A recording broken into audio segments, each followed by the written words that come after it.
Hello बच्चों, कैसे हो आप सभी। आई होप आप सभी एकदम परफेक्ट होंगे, अच्छे होंगे, बड़े अच्छे से अपनी तैयारी कर रहे होंगे। देखो बेटाओ, अपन बात कर रहे हैं कार्बन की, इसके यौगिकों के बारे में। बहुत से बच्चों के कमेंट्स आए हैं कि सर इस चैप्टर में हमें IUPAC में बहुत ज्यादा दिक्कत आ रही है। कुछ टॉपिक्स में हम बिंदु संरचना जब बनाने की कोशिश करें तो उन्हें बिंदु संरचना भी बनानी नहीं आ रही है। देखो, ये दोनों ही टॉपिक इस चैप्टर में, जो IUPAC है और जो डॉट स्ट्रक्चर है, दोनों ही वेरी मोस्ट इंपोर्टेंट टॉपिक है, जहां से कम 2-2 नंबर के क्वेश्चन पूछे जाते हैं। तो उन बच्चों का ये कमेंट था कि आप हमें एक बार दोबारा से इनको रिवाइज करवा दे, तो आपके लिए ये वीडियो पर्टिकुलरली IUPAC नाम और डॉट स्ट्रक्चर के पर्पज से ही बनाया गया है। तो इस वीडियो में आप अंत तक बने रहें और प्रत्येक कंसेप्ट को ध्यान से देखें और फॉलो करें, ताकि आप इसकी प्रत्येक चीज को सीख सके, पढ़ सके, आप आसानी से IUPAC नाम बना सके। देखो, आज के इस सेशन में हम बात करेंगे कि IUPAC किस प्रकार से बनाई जाती है और IUPAC अगर कोई नाम दे दे तो उससे हमारे को संरचना किस प्रकार से बनानी है। इसके साथ ही अपन बात करेंगे कि जो संरचनाएं हैं उनको अपन डॉट स्ट्रक्चर में किस प्रकार से कन्वर्ट कर सकते हैं, विभिन्न प्रकार की संरचनाओं का निर्माण हम किस प्रकार से कर सकते हैं। तो शुरू करते हैं बेटा आज के इस सेशन को। बड़ा ही धमाकेदार सेशन होने वाला है। आप सभी पहले तो इस वीडियो को लाइक करें और अपने अपने फ्रेंड्स के पास शेयर कर दें, क्योंकि IUPAC एक ऐसा टॉपिक है जिसमें लगभग 95% बच्चों के प्रॉब्लम्स रहती है। अगर आज के इस सेशन को आपने दोबारा से बारीकी से तरीके से देख लिया ना, तो इसके बाद में आपको दोबारा पढ़ने की आवश्यकता नहीं है। हर एक चीज को आप बारीकी से ध्यान से देखें, ठीक है। बड़े ही सामान्य से रूल्स हैं, अपने ज्यादा डीपली नहीं है, इसलिए आप बने रहे वीडियो में लास्ट तक और इसको बारीकी से देखते रहे। तो शुरू करते हैं आज के सेशन को। सबसे पहले अपन बात करेंगे IUPAC नामकरण कैसे करते हैं। देखो,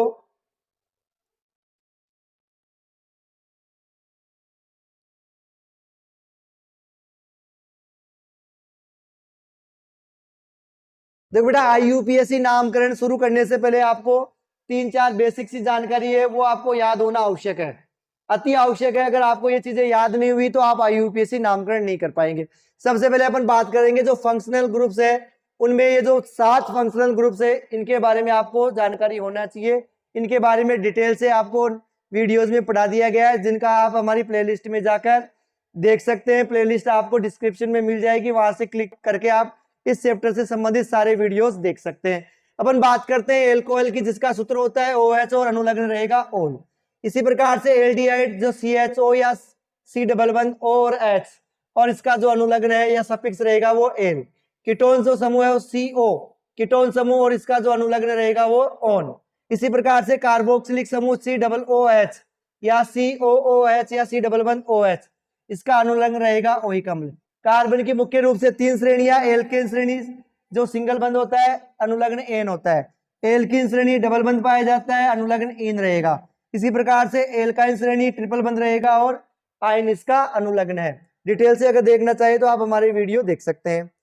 अब इसके बाद में अपन बात करेंगे कुछ महत्वपूर्ण प्रतिस्थापियों की, जो कि हमारे सिलेबस में दिए गए। तो क्लोरीन और ब्रोमीन जो हेलोजन समूह है वो मुख्य प्रतिस्थापियों के रूप में काम में आएंगे। इसके अलावा जो एक कार्बन है उसे मिथाइल या मेथिल, 2 कार्बन वाला एथिल के रूप में काम में आएंगे, ठीक है। अगर अपन बात करें मुख्य प्रतिस्थापी या जो आपके प्रकार्यात्मक या जो फंक्शनल ग्रुप है वो 1 से ज्यादा हो, तो 2 के लिए अपन डाई का, 3 के लिए ट्राई का इस्तेमाल अपन करेंगे, ठीक है। 2 के लिए डाई, 3 के लिए ट्राई और 4 के लिए टेट्रावर्ड का इस्तेमाल करेंगे। इसी प्रकार 5 आ जाए तो पेंटा। अब अपन बात करते हैं IUPAC नामकरण किस प्रकार से करते हैं। ध्यान से और तरीके से देखिए बेटा, IUPAC नामकरण को बड़े ही संक्षिप्त तरीके से बता रहा हूं, आपको एक ही बार में समझ में आ जाएगा, ठीक है। IUPAC के 3 रूल्स है, मुख्य मोटे रूप में 3 रूल है। एक तो है श्रृंखला का चयन। सबसे पहले अपन करेंगे श्रृंखला का चयन, ठीक है। एक सेकंड अपन बात करेंगे श्रृंखला का चयन करने के बाद में उनका अंकन किस प्रकार से किया जाए। तीसरा अपन बात करेंगे अंकन करने के बाद में उनका नामकरण किस प्रकार से करते हैं। तो अगर श्रृंखला चयन की बात करें तो आप ये कहोगे कि सबसे लंबी कार्बन श्रृंखला का चयन करें। अगर सिंगल बंध है तो सिंगल बंध वाली सबसे लंबी कार्बन श्रृंखला। अगर एल्कीन श्रेणी की है, द्विबंध युक्त है, तो द्विबंध युक्त सबसे लंबी कार्बन श्रृंखला का चयन करेंगे, चाहे वो भले ही मुख्य श्रृंखला से छोटी रह जाए। और अगर एल्काइन श्रेणी की है तो अपन त्रिबंध युक्त सबसे लंबी कार्बन श्रृंखला का चयन करें, ठीक है। अंकन में अगर सिंगल बंध वाली है एल्केन श्रेणी, तो अंकन उस दिशा से प्रारंभ करते हैं जहां प्रतिस्थापियों को कम से कम नंबर मिले। अगर एल्कीन श्रेणी है तो द्विबंध को कम अंक मिलने चाहिए। इसी प्रकार से त्रिबंध की है तो उसे कम अंक मिलने चाहिए। और फिर उसका नामकरण देखो, संक्षिप्त में अपन बात करें CH3 CH2 CH2 CH3, ठीक है, CH3। अगर मैं इस तरीके की बात करूं तो इसमें अगर अपन को सबसे लंबी श्रृंखला का चयन करना हो तो सीधी सीधी सी सबसे लंबी श्रृंखला का चयन हो जाएगा। मैं अगर बात करूं इसके अंकन की तो अंकन उस दिशा से प्रारंभ करेंगे जहां से द्विबंध को कम नंबर मिले, क्योंकि ये सारी एकल बंध वाली है। तो 1 2 3 4 एंड 5। इसी प्रकार से नामकरण की बात करें तो अपन ने सीखा था, आपको बताया गया था कि नामकरण कहां से करते हैं, जिधर से प्रतिस्थापी को सबसे पहले नाम लिखते हैं। प्रतिस्थापी कितने नंबर पे है, 2 पे। तो 2 मेथिल कौन सा है, मेथिल वाला। तो 2 मेथिल कार्बन श्रृंखला का रूट नेम क्या है, 5 कार्बन है तो पेंट, सिंगल बंध है तो क्या जुड़ जाएगा, एन। तो 2 मेथिल पेंटेन, यही पढ़ा था, ठीक है। इसके बाद में अगर अपन बात करें CH2 CH2 अगर इस प्रकार की कोई श्रृंखला दे रही है तो पहला नियम है अपना सबसे लंबी कार्बन श्रृंखला का चयन करना। उसके बाद में अपन बात करते हैं अंकन की। तो अंकन उस दिशा से प्रारंभ करेंगे जहां से द्विबंध को, श्रृंखला में द्विबंध है तो द्विबंध को कम से कम अंक मिलना चाहिए। तो 1 2 3 4। कोई प्रतिस्थापी नहीं है तो सबसे पहले रूट नेम लिख दो। रूट नेम क्या आएगा इसका, ब्यूट, और चूंकि द्विबंध है तो क्या जुड़ जाएगा, इन, ब्यूटीन, ठीक है। इसी प्रकार से अगर अपन बात करें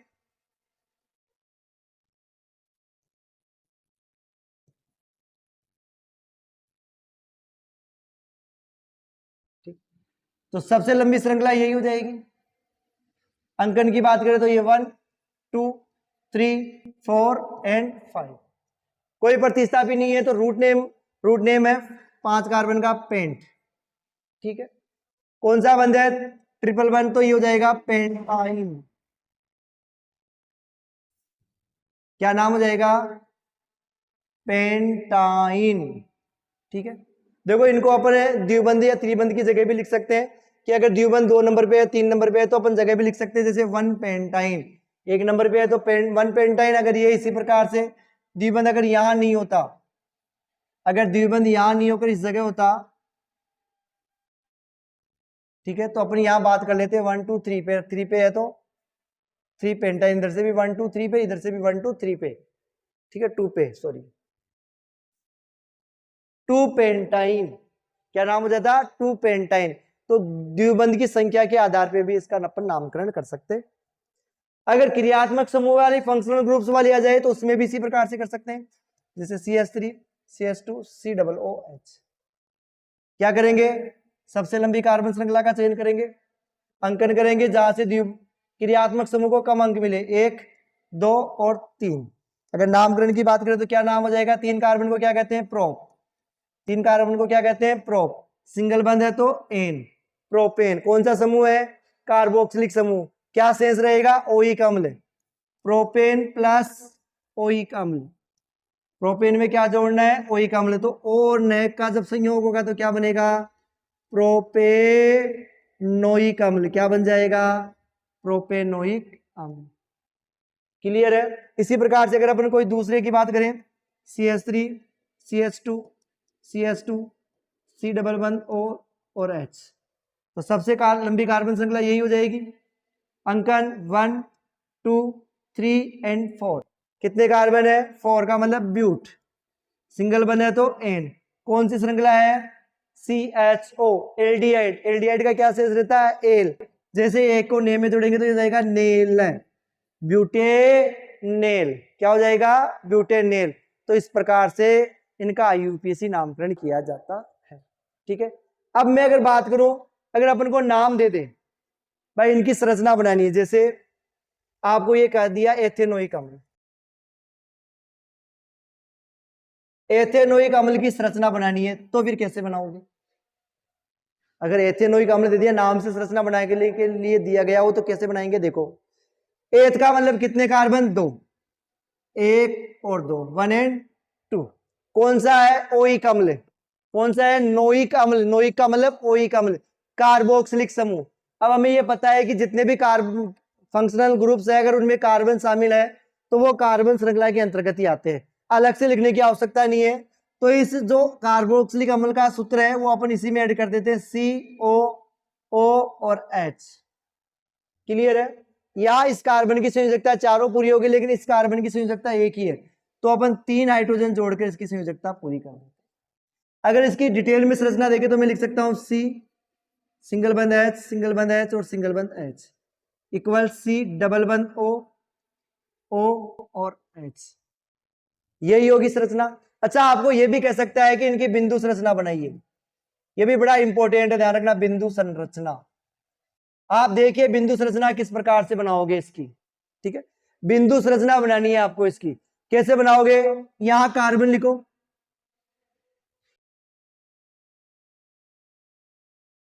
देखो बिंदु संरचना की बात करें, ये कार्बन, ठीक है।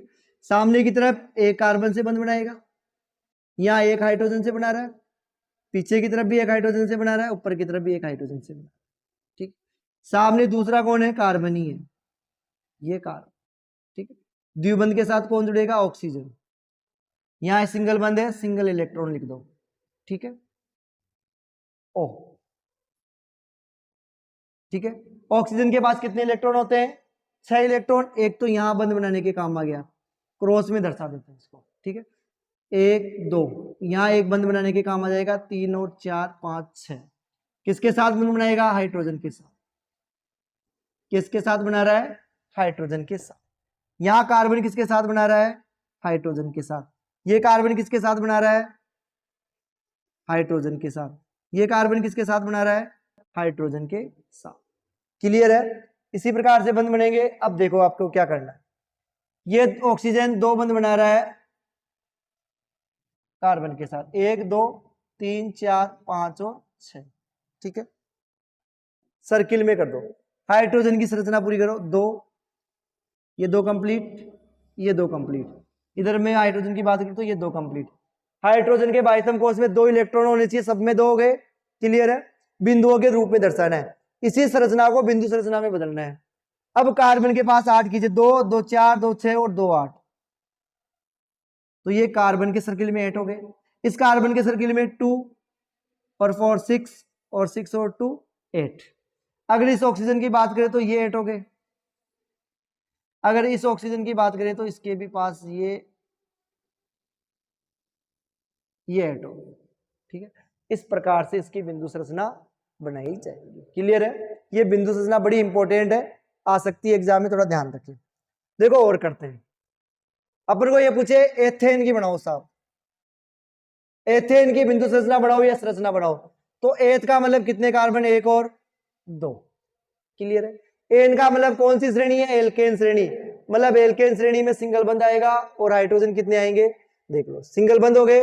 अब जितने भी बंध बच गए वहां हाइड्रोजन जोड़ दो। इसकी एक पूरी हो रही है, 3 जोड़ दो। इसकी एक कंप्लीट हो रही है, 3 जोड़ दो, तो CH3 CH3। अगर इसकी स्ट्रक्चर बनाऊं मैं केवल संरचना, तो क्या बनेगी? कार्बन सिंगल बंध हाइड्रोजन, सिंगल बंध हाइड्रोजन, सिंगल बंध हाइड्रोजन, ये सिंगल बंध, फिर कार्बन हाइड्रोजन हाइड्रोजन और हाइड्रोजन, ठीक है। अगर मैं बात करूं इसके बिंदु संरचना की, देखो बिंदु संरचना किस प्रकार से बनेगी। ये एक कार्बन चारों तरफ हाइड्रोजन से जुड़ा हुआ है, 1 2 3 और ये 4, ठीक है। उसके बाद में हाइड्रोजन परमाणु इसके साथ जुड़ा हुआ है, ये इसके साथ और ये इसके साथ। क्लियर है? इसके अलावा कार्बन किसके साथ जुड़ा हुआ है? दूसरे कार्बन के साथ, एक बंध के साथ, ठीक है। नीचे हाइड्रोजन के साथ, सामने हाइड्रोजन के साथ, इस तरफ भी हाइड्रोजन के साथ जुड़ा। क्लियर है? देखो किससे क्रिया करेगा ये, यहां हो जाएगा हाइड्रोजन, यहां हो जाएगा हाइड्रोजन और यहां हो जाएगा हाइड्रोजन। हाइड्रोजन के संयोजकता पूरी करते हैं। 2 आ गए, यहाँ हाइड्रोजन के गोले में 2 आ गए, यहाँ हाइड्रोजन में 2 आ गए, यहाँ हाइड्रोजन के 2 आ गए और यहाँ भी हाइड्रोजन के 2 आ गए। हाइड्रोजन कंप्लीट है, कार्बन के कंप्लीट कर दो। ये देखो 2 2 4 2 6 और 2 8, यहाँ 2 2 4 2 6 2 8, ये एथेन की हो गई बिंदु संरचना। क्लियर है? सिंपल है, इजी है, समझ में आ रही है भाई। बिंदु संरचना का मतलब हो गया कि जो संरचना है, जितने ये बंध बना रहा है उनको अपन डॉट सर्किल के रूप में। आप डॉट के रूप में भी दर्शा सकते हो, एक को डॉट और दूसरे को क्रॉस के रूप में भी दर्शा सकते हैं, ठीक है। अगर मैं इसी प्रकार से बात करूं तो जैसे अपन बात करें प्रोपीन की बनाओ साहब, तो प्रोपीन की पहले संरचना, प्रोपीन का मतलब, प्रोप का मतलब 3 कार्बन, 1 2 3, प्रोप का मतलब कितने कार्बन 3, इनका मतलब द्विबंध, किसी भी एक परमाणु के साथ आप मान लो यहां द्विबंध रखना, तो इस कार्बन की संयोजकता कितनी कम रह गई, 3 और 1 4, इसकी 1 2 3 हो रही है, ये 4, इसकी 1 2 हो गई तो ये 2, ये तो हो गई इनकी संरचना, स्ट्रक्चर हो गया। अब इसकी ओपन संरचना बनाते हैं अपन कि ये कार्बन एक हाइड्रोजन से, फिर एक हाइड्रोजन से और एक हाइड्रोजन से, सामने दूसरे कार्बन से, ये हाइड्रोजन से डबल बॉन्ड कार्बन के साथ एक हाइड्रोजन और 2 हाइड्रोजन, ठीक है। अब अपन बात करें इसकी बिंदु संरचना की, तो बिंदु संरचना में क्या होगा, ये कार्बन, ठीक है, इधर एक हाइड्रोजन से जुड़ेगा, इधर एक हाइड्रोजन से जुड़ेगा, इधर कार्बन से, इधर हाइड्रोजन से, ठीक है। देखो यहां मैं बात करता हूं हाइड्रोजन, यहां मैं बात करता हूं हाइड्रोजन, और यहां भी हाइड्रोजन, ठीक है, क्लियर है। यहां अगर अपन बात करें सामने की तरफ, तो ये दूसरा कार्बन, ठीक है, किसके साथ जुड़ा हुआ है, एक हाइड्रोजन के साथ, और 2 बंध बना रहा है दूसरे कार्बन के साथ, ठीक है। देखो किसके साथ बना रहा है, दूसरे वाले कार्बन के साथ 2 बंध बना रहा है, और ये वाला कार्बन क्या कर रहा है, एक हाइड्रोजन यहां और एक हाइड्रोजन यहां, देखो ये एक बंध इस हाइड्रोजन के साथ, एक बंध इस हाइड्रोजन के साथ, हाइड्रोजन की संयोजकता पूरी कर दो, हाइड्रोजन के गोले में 2, हाइड्रोजन के गोले में 2, हाइड्रोजन के गोले में 2, इधर हाइड्रोजन के गोले में 2, इधर हाइड्रोजन के गोले में 2। अगर बात करें इसकी तो ये देखो 2 2 4 2 6 और 2 8, कार्बन की कंप्लीट। यहां देखो 4, यहां एक हाइड्रोजन होता है, ये हाइड्रोजन कंप्लीट, 2 2 4 2 6 2 8। अगर इस कार्बन की बात करें तो 2 2 4 4 और 4 8। सिंपल है। किसी भी प्रकार से अगर हमारे को बिंदु संरचना बनाने के लिए कहे तो हमें इसी प्रकार से बिंदु संरचना बनाने के लिए बनानी है। आपको अगर हिंदी वर्ड दे, यूपीएससी नाम दे, तो उनकी संरचना भी बनानी आनी चाहिए। सबसे पहले क्या करोगे, जितने कार्बन के नाम है उनका संरचना बनाओगे। उसके बाद में सिंगल बंद है तो सिंगल बंद, डबल बंद है तो डबल बंद, ट्रिपल बॉन्ड है तो ट्रिपल बॉन्ड लगाना है। फिर जितनी संयोजकताएं बच जाए उस संयोजकता की जगह आपको क्या जोड़ना है, हाइड्रोजन परमाणुओं को ऐड करना है। हाइड्रोजन परमाणुओं को ऐड करोगे तो इनकी संरचना बन जाएगी। तो इस प्रकार से आप दी गई संरचना का आईयूपीएसी नामकरण कर सकते हो और आईयूपीएसी नामकरण से दी गई संरचनाओं को बना सकते हो। और ये जो रूट नेम है कार्बन के, एक कार्बन को मेथ कहते हैं, एथ कहते हैं, प्रोप कहते हैं, ब्यूट कहते हैं, पेंट कहते हैं, हेक्स कहते हैं, हेक, ऑक, नॉन, ऑफ, डेक। ये 1 से 10 तक जो कार्बन के रूट नेम है ये आपको पता होना चाहिए। कार्बन की जो मुख्य श्रृंखलाएं हैं जैसे कीटोन समूह है, एल्कोहल समूह है, कार्बोक्सिलिक समूह है या एल्डिहाइड समूह है, इन चारों समूहों के नाम, इनकी संरचना सूत्र और इसके साथ इनका जो सफिक्स है या अनुलग्न है वो हमें कंपलसरी आना चाहिए। इसके बाद में अपन किसी भी प्रकार से आईयूपीएसी नामकरण करेंगे, लंब से लंबी श्रृंखला का चयन करके, अंकन करके, तो अपना बिल्कुल करेक्ट बैठेगा। मैं दावे के साथ कर सकता हूं 1% भी आपका ये गलत नहीं होगा। ठीक है, तो ये बिंदु संरचना और आईयूपीएसी नामकरण आपके सामने, आप प्रैक्टिस करते रहे। आई होप आपके बहुत अच्छे से समझ में आया होगा। आप अपनी एनसीईआरटी की बुक में जितने भी ये आईयूपीएसी नामकरण दिए गए हैं, जितनी भी बिंदु संरचना दी गई है, आप इन्हें बनाने का प्रयास करें। ठीक है, इसी प्रकार से अपन देखते हैं जैसे साइक्लोपेंटेन, साइक्लोपेंटेन, देखो ये वर्ड भी बड़े इंपॉर्टेंट है। यहाँ इस वर्ड पे ध्यान दीजिए, साइक्लोपेन। पेंटेन का तो आपको पता है कि C5H12 हो जाएगा, लेकिन जैसे ही साइक्लो वर्ड आ जाए तो ये अपन बात करेंगे कि जो साइक्लो है ये सक्रिय यौगिकों में आ जाएगा। तो जो अपना नॉर्मल सा सूत्र है पेंटेन का वो यहाँ नहीं काम में आएगा। साइक्लो का मतलब है सर्किल के रूप में, साइक्लो का मतलब क्या हो जाएगा, सर्किल के रूप में आएंगे। जैसे मैं बात करूं पेंटेन की तो 5 कार्बन सर्किल में 1 2 3 4 एंड 5 सिंगल बंदी है, एन का मतलब सिंगल बंदी है, लेकिन ये किस रूप में रहेंगे, चक्कर के रूप में, वलय के रूप में। तो इस प्रकार से वलय के रूप में इनकी संरचना हो जाएगी। ठीक है, आपको ये कहेगा साइक्लोपेंटेन का सूत्र लिखिए, साइक्लोपेंटेन की संरचना लिखिए, या साइक्लोपेंटेन की बिंदु संरचना बनाइए। सारी चीजें अपन अभी देखते हैं। तो ये तो हो गई इसकी संरचना। सूत्र में कितने कार्बन हो गए? C5। C5। अब बात करते हैं हाइड्रोकार्बन है तो हाइड्रोजन कितने आएंगे। देखो इस कार्बन की कितनी संयोजकताएं पूरी हो गई? दो बच गई, 2 हाइड्रोजन जोड़ दो, 1 and 2।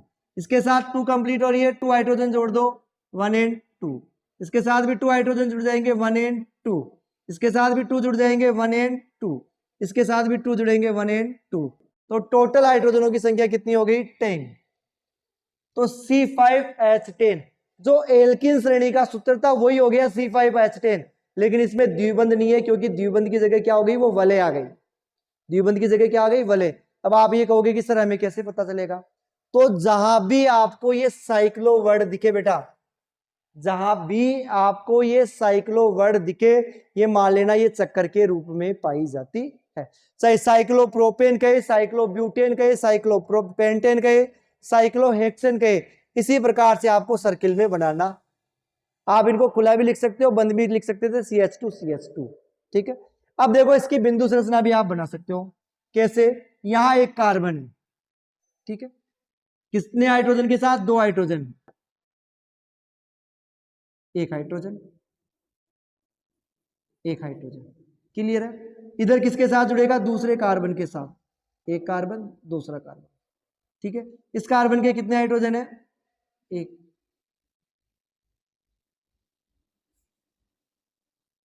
ये हाइड्रोजन, ठीक है, 1 हाइड्रोजन, ये हाइड्रोजन। सामने की तरफ दूसरे कार्बन के साथ बंध बनाएगा, ठीक। 3 कार्बन होंगे, 1 2 3। फिर ये कार्बन 2 हाइड्रोजन के साथ, 1 हाइड्रोजन, दूसरा हाइड्रोजन, और आपस में ये बंध बनाएगा तीसरे कार्बन के साथ। चौथा कार्बन आ गया। फिर ये बनाएगा 5वें कार्बन के साथ, ये बना लेगा इस कार्बन के साथ, ठीक है। इस कार्बन के लिए 1 हाइड्रोजन के साथ, फिर ये 1 हाइड्रोजन के साथ। यहां अगर बात करें तो ये 1 हाइड्रोजन और ये एक और हाइड्रोजन, ठीक है। इस कार्बन के सबके हो गए हाइड्रोजन 2, ये 2 पूरे, यहां 2 पूरे, यहां 2 कंप्लीट, ये 2 कंप्लीट, ये 2 कंप्लीट, इसके भी 2 कंप्लीट, ये 2 कंप्लीट, ये 2 कंप्लीट और ये 2 कंप्लीट। इस प्रकार से 10 हाइड्रोजन कंप्लीट है। अगर कार्बन की बात करें तो देखो 2 2 4 2 6 2 8 कंप्लीट। इस कार्बन की बात करें तो 2 2 4 2 6 2 8। इस कार्बन की बात करें तो 2 2 4 2 6 और 2 8। यहाँ बात करें तो 2 2 4 2 6 और 2 8। यहाँ बात करें 2 2 4 2 6 और 2 8। इस प्रकार से क्या हो जाएगी? ये बिंदु संरचनाएं कंप्लीट हो जाएगी। तो अगर आपको साइक्लो वर्ड दे तो भी इसी प्रकार से ध्यान रखना। अच्छा, इसमें एक चीज और ध्यान रखना, अपने पास एक और है बेंजीन। बेंजीन, बेंजीन का सूत्र याद रख लेना, C6H6। ये भी वलय के रूप में होता है, लेकिन इसमें डिफरेंस क्या होता है? इसमें द्विबंध पाए जाते हैं। देखो 6 कार्बन वलय के रूप में, 1 2 3 4 5 एंड 6। इसमें क्या करना है? किसी भी एक का 6 हाइड्रोजन है, प्रत्येक के साथ एक एक हाइड्रोजन जोड़ते जाओ। 1 हाइड्रोजन, 1 हाइड्रोजन, 1 हाइड्रोजन, 1 हाइड्रोजन, ये 1 हाइड्रोजन और 1 हाइड्रोजन। तो C6H6 हो गए। लेकिन क्या कार्बन की संयोजकता कंप्लीट हो गई? देखो 1 2 3 1 2 3 1 2 3, तो सभी की 3 3 है। तो क्या करें? 4 करने के लिए कहीं पे भी एक द्विबंध लगा दें। अगर मैं यहाँ द्विबंध लगाता हूं तो इस कार्बन के लिए देखो 1 2 3 और 4 कंप्लीट है।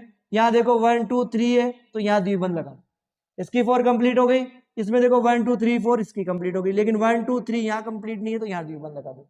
1 2 3 4 1 2 3 4, यानी एक किसी भी कार्बन के द्विबंध लगा दो, सेकंड कार्बन छोड़ के थर्ड वाले कार्बन के फिर द्विबंध लगा दो।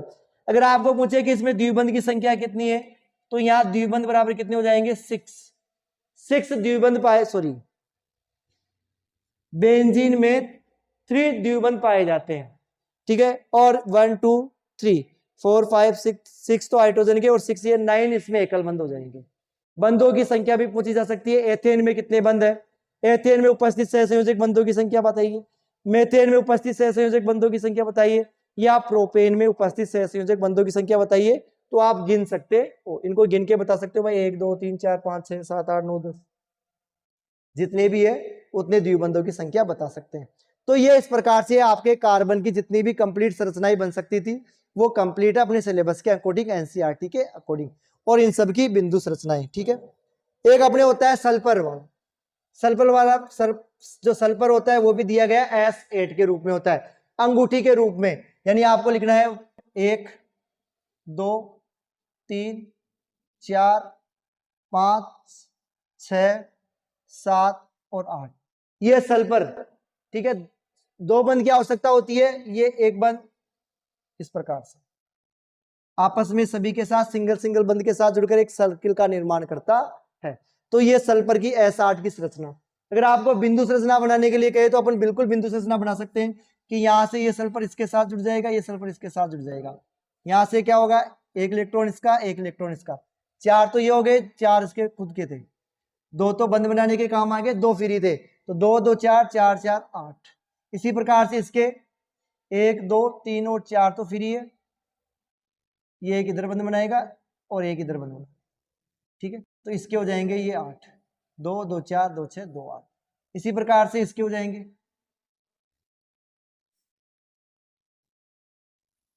8। इसी प्रकार से इसकी बात करें तो इसके हो जाएंगे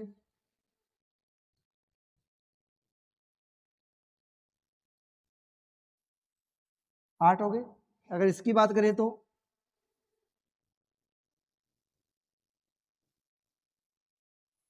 ये 8। इसी प्रकार से इसके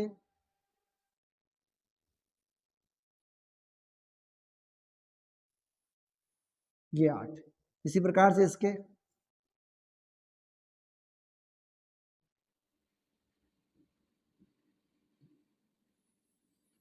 और ये इसके हो जाएंगे 8।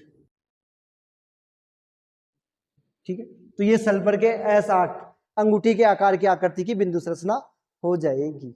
ठीक है, तो इस प्रकार से ये जितनी भी बिंदु संरचनाएं थी अपने यहाँ पर कंप्लीट होती है। ठीक है, तो आप इन सभी को एक बार बनाएं, प्रैक्टिस करें, ताकि आपकी रेगुलरिटी बनी रहे, एग्जाम में आपका किसी भी प्रकार का कोई भी क्वेश्चन गलत नहीं हो, पूरे मार्क्स आपको मिल सके। तो इसी के साथ अपना पूरा चैप्टर कंप्लीट होता है। आप इसका रिवीजन करते रहें, बुक में जितने भी एनसीईआरटी के क्वेश्चन दिए गए हैं आप उनको सॉल्व जरूर करें। अगर किसी क्वेश्चन में प्रॉब्लम है तो हमें कमेंट बॉक्स में बताएं, हम आपको उनका आंसर प्रोवाइड करवा देंगे। ठीक है, तो मिलते हैं नेक्स्ट सेशन में नए चैप्टर के साथ, तब तक के लिए जय हिंद जय भारत।